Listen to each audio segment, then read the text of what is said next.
Halo semua, balik lagi sama saya Abah Kopdut alias Kopi Udud. Semoga jiwa kalian semakin edan dan brutal.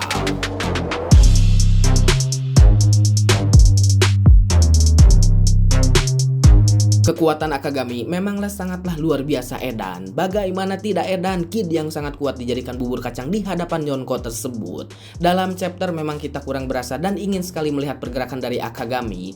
Namun di episode kemarin kita semua melihat gerakan dan teknik legendaris dari manusia berkumis baplang sebesar tanduk domba, siapa lagi jika bukan sang raja bajak laut yaitu Goldie Roger yang bernama Kamusari. Kamusari adalah salah satu teknik berpedang milik Roger dengan menggunakan haki tingkat tinggi yang difokuskan kepada pedangnya. Namun di sini jika kalian perhatikan ada sebuah perbedaan dari Akagami dan Roger. Jika kalian lihat dan bandingkan, efek serangan tersebut sangatlah berbeda. Ketika Oden dihajar Kamusari milik Roger, Oden hingga terpental sangatlah jauh oleh Roger. Sedangkan Kamusari milik Akagami hanya membuat Kid mental setidaknya 2 tiang kapal saja. Efek ledakan juga diperlihatkan akibat serangan Kid yang mengenai dirinya dan rekannya secara tidak langsung. Apakah kekuatan ini berbeda fokusnya dengan Roger?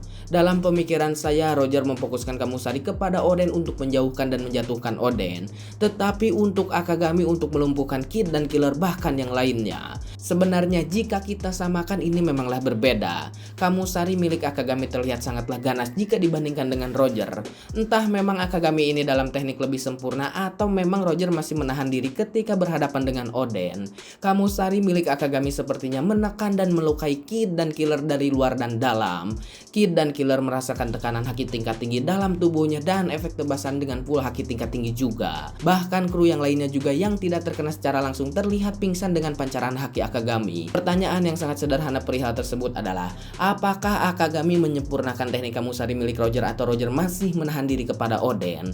Jika Akagami memanglah serius dan ingin membunuh dan membantai Kid, maka sudah jelas Kid terbunuh saat itu juga. Tebasan pedang Gripon dengan teknik Kamusari pula haki tingkat tinggi memanglah sangatlah luar biasa edan. Semakin jelas dan semakin terlihat bahwa Akagami bisa kita sebut setara dengan Kaido atau bahkan Akagami bisa saja unggul jika berhadapan dengan Kaido. Namun Akagami tidak melakukan hal tersebut karena tidak ada manfaatnya untuk Akagami mengalahkan Kaido. Cukup menyedihkan jika kita perhatikan episode tersebut ketika Akagami menghajar Kid. Cita-cita Kid hancur lebur di hadapan Akagami dengan sekejap mata. Dan di sini juga saya bisa katakan bahwa Kid ini terlalu arogan atau polontong dan terlalu percaya diri dengan tidak mempertimbangkan lawan di hadapannya.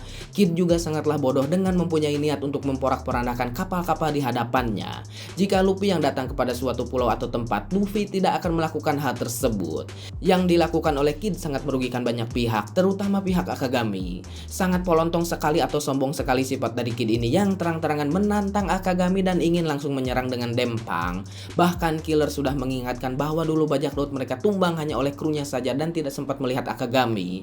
Dan pelaku tersebut adalah Ben Beckman. Ben saja sendiri sudah cukup membuat Kid kalah dan membuat Kid kehilangan tangannya secara permanen. Seharusnya Kid belajar menahan diri dan mempertimbangkan seberapa jauh perbedaan dirinya dengan Ben. Jika wakilnya sudah sekuat itu dan bisa mengalahkan Kid beserta bajak lautnya, apalagi kaptennya yaitu Akagami no Sang. Rata-rata pada bajak laut, kapten selalu lebih kuat dari tangan kanannya atau kru yang lainnya juga.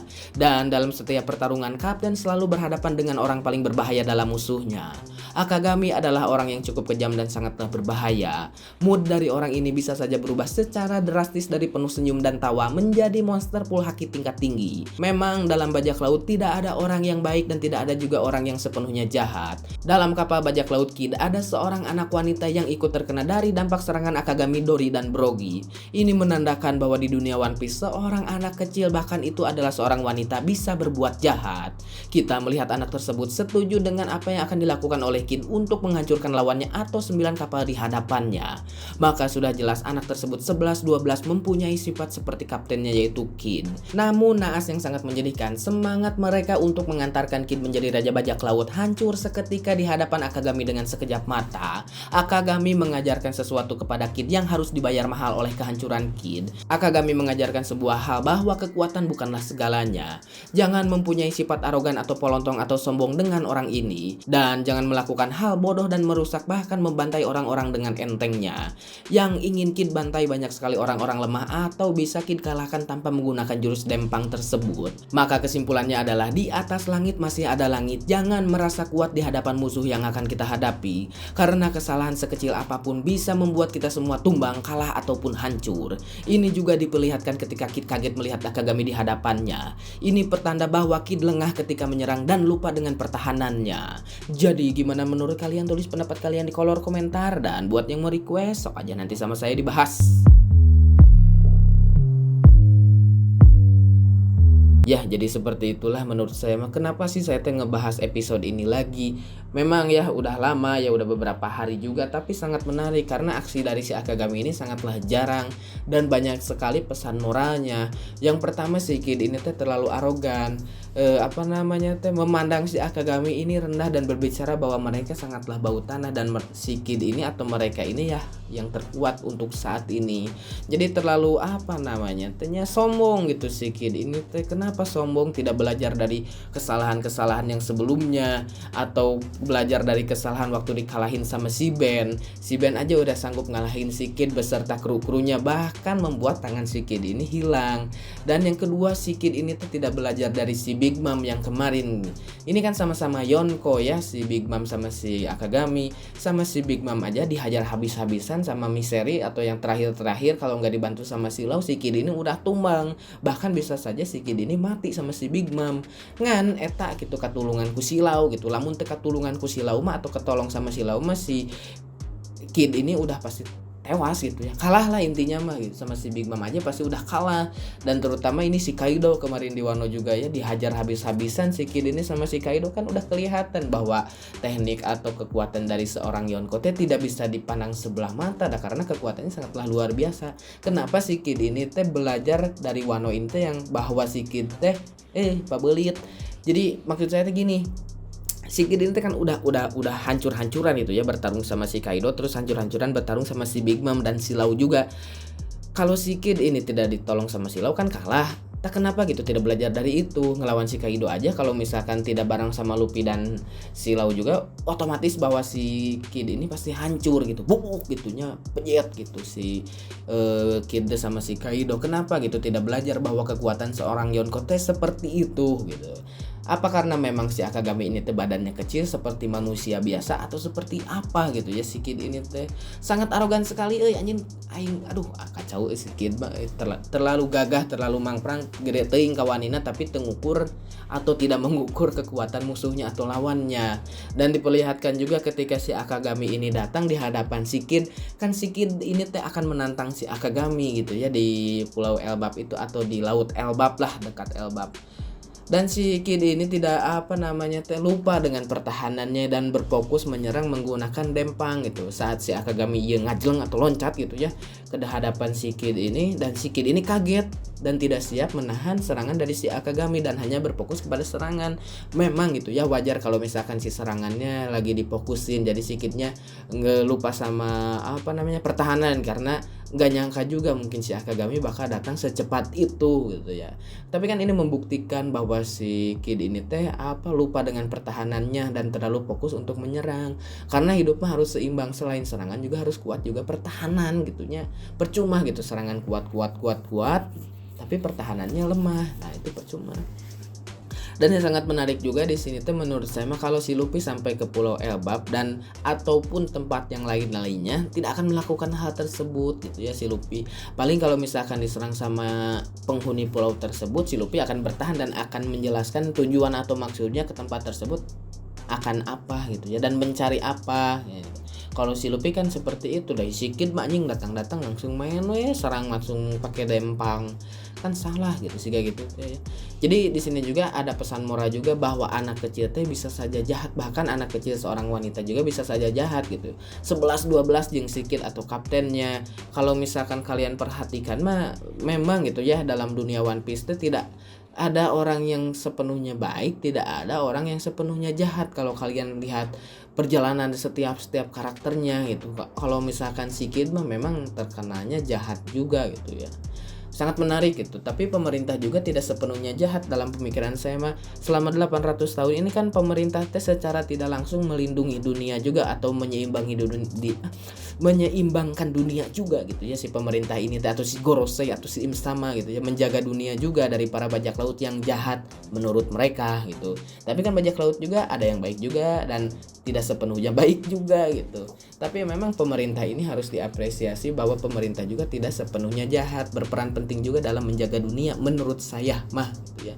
Tapi ya setiap orang punya pandangan atau pendapatnya masing-masing. Tapi memang cukup berterima kasih juga ya kalau untuk pemerintah ini ya, karena memang menjaga juga. Yang sangat mengesalkan adalah seperti siapa ya, Vice Admiral yang waktu korupsi uang si Arlong atau uang si Nami ini diambil. Nah mungkin karena bawah-bawahannya seperti itu, jadi si pemerintah itu memang jahat, tapi fokus dari atasnya mah keadilan gitu ya. Tapi keadilannya yang absolut atau seperti apa gitu, karena keadilan juga berbeda-beda antara si Aokiji sama si Akainu, terus sama si Fujitora atau sama si Kizaru yang entah apa gitu keadilannya. Jadi setiap orang dalam dunia One Piece memang seperti dunia nyata itu ya, beda-beda itu.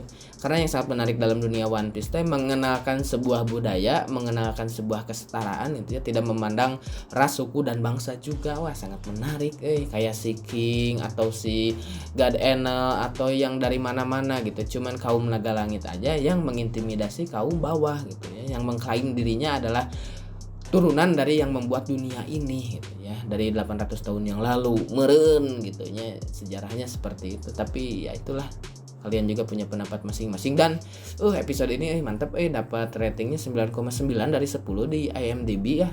IMDb IMDb naonnya IMB mah Indonesia Mencari Bakat. Ya pokoknya itulah ratingnya 9,9, bagus lah dibanding dengan kemunculan si Luffy kemarin 9,8, beda 1. Jadi episode ini lebih baik dari episode si Luffy Gear 5 itu gitu ya. Entah karena memang si Akagami ini memang karakter yang sangat misterius dan perannya juga sangatlah bagus, mungkin ratingnya jadi oke lah gitu. Tapi memang visualnya sangatlah bagus juga ya. Dan yang burung kemarin juga waktu di hadapan si Kid memang jelmaan lah, lain bukan jelmaannya itu tidak, burung gripin lah ibaratnya mah gitu ya. Tapi ya oke aja sih, cuman kalau misalkan dalam pemikiran saya mah harusnya mah si Akagami itu bukan keluar burung tapi hatinya meledak-ledak gitu ya, lebih gagah lagi daripada burung. Agak gimana gitu ya. Ya itulah cuman pendapat lah dan cuman teori lah, jangan terlalu serius hidup mah ya. Karena saya juga berbicara seperti ini bukan untuk kalian bukan untuk mendoktrin kalian untuk setuju dengan omongan saya, tapi ngobrol gitu ya. Channel ini mah beda sama yang lainnya, channel ngobrol santai gitu ya. Kayak podcast sebenarnya mah, kalau misalkan ngobrol tanpa skrip mah bakal panjang kayak gini gitu ya. Sangat menarik lah. Kalau kalian punya pemikiran yang beda dengan saya, tulis aja di kolom komentar ya, karena saya mah ngobrol gitu ya. Bikin video teh intinya mah bikin video teh saya teh suka gitu kalau misalkan ada interaksi dari kalian teh, suka gitu komen-komen, mau komen kayak gimana juga interaksi. Dan kalau misalkan saya ada salah juga kalian komen di bawah, atau pendapat kalian kayak gimana, saya tuh suka gitu. Jadi buat masukan buat saya juga dan untuk menikmati One Piece ini. Jadi video ini tuh bukan sembarang video, tapi mengungkapkan apa yang ada dalam pikiran saya dan menurut kalian kayak gimana gitu.